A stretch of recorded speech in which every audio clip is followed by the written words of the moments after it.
Assalamualaikum warahmatullahi wabarakatuh. Shalom dan Om Swastiastu. Saya Nima Delisa Duyanti, PO 7124318100, mahasiswa dari Poltekkes Kemenkes Palu, Prodi Sarjana Terapan Kebidanan, jurusan Kebidanan. Melalui video ini, saya bermaksud untuk memberikan edukasi mengenai vaksinasi COVID-19 yang saat ini menjadi program utama di bidang kesehatan. Apa itu vaksinasi COVID-19? Vaksin merupakan produk biologis yang diberikan kepada seseorang untuk menghasilkan kekebalan terhadap suatu penyakit dengan cara menstimulasi produksi antibodi dan sel imun dalam tubuh. Vaksin mengandung antigen berupa mikroorganisme yang mati atau masih hidup dan dilemahkan, yang diolah menjadi protein atau disebut juga dengan toksoid, kemudian ditambahkan dengan zat lainnya, dan berguna untuk seseorang dalam membentuk imunitas secara aktif terhadap penyakit tertentu. Vaksinasi COVID-19 merupakan salah satu cara untuk meningkatkan kekebalan secara aktif terhadap virus COVID-19.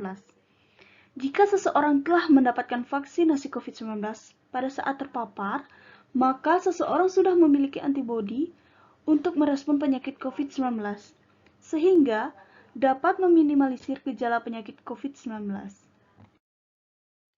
Vaksin COVID-19 telah diuji kandungannya dan mendapatkan sertifikat halal oleh Majelis Ulama Indonesia atau MUI, sehingga vaksin COVID-19 dinyatakan halal oleh pemerintah dan dapat didistribusikan kepada masyarakat Indonesia. Berikut adalah cara pemberian vaksin COVID-19. Vaksin COVID-19 diberikan melalui suntikan pada lengan. Kita lihat pada gambar di samping, yang tepatnya yaitu di bagian lengan atas, atau biasanya pada lengan yang jarang digunakan untuk bekerja atau yang tidak dominan. Kemudian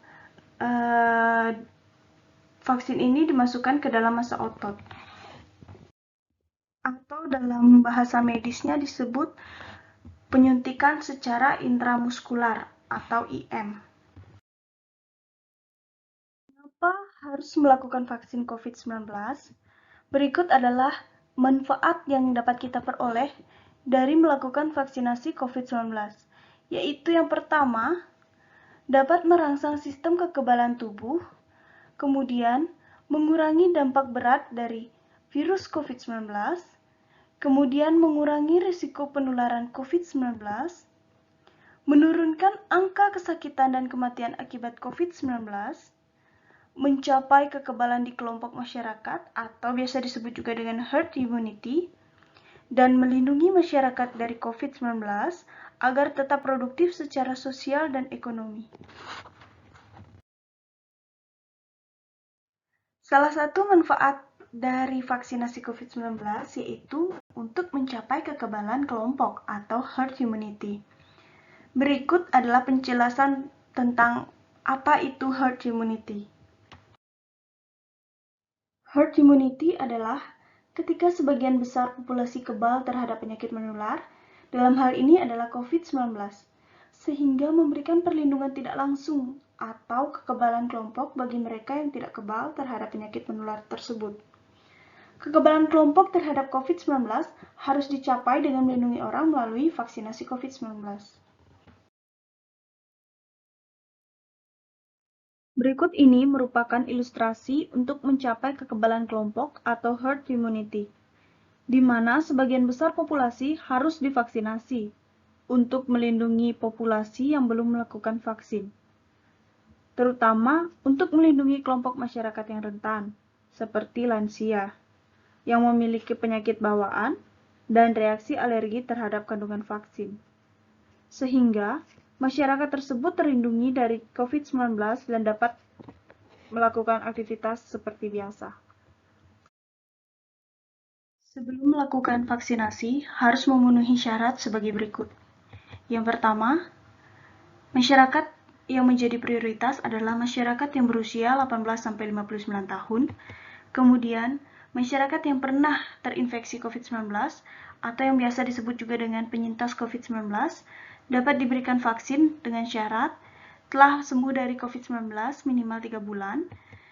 Kemudian masyarakat yang memiliki riwayat hipertensi bisa mendapatkan vaksin dengan syarat memiliki riwayat hipertensi yang terkendali, yaitu tekanan darah minimal 140/90 mmHg, sehingga diperbolehkan melakukan vaksin COVID-19.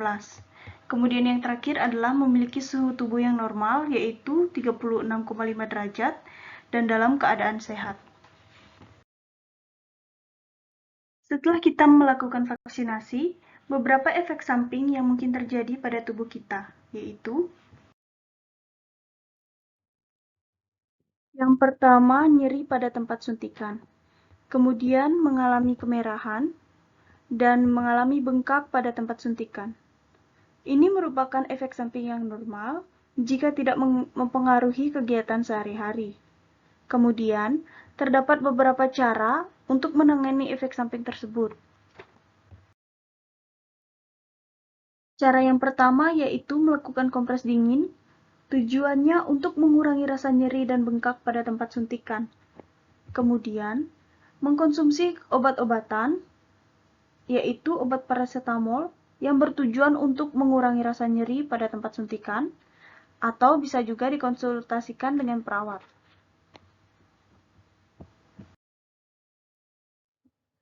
Tak jarang kita juga memiliki efek samping yang lainnya seperti nyeri otot dan nyeri kepala, mengalami demam, kemudian mengalami kelelahan, dan mengalami mual dan muntah. Hal ini merupakan hal yang normal jika tidak mengganggu kegiatan sehari-hari. Berikut adalah penanganan yang dapat dilakukan, yaitu mengkonsumsi obat seperti paracetamol yang bertujuan untuk meredakan nyeri otot dan demam. Yang kedua juga meminum air yang cukup untuk mencegah terjadinya dehidrasi karena kelelahan.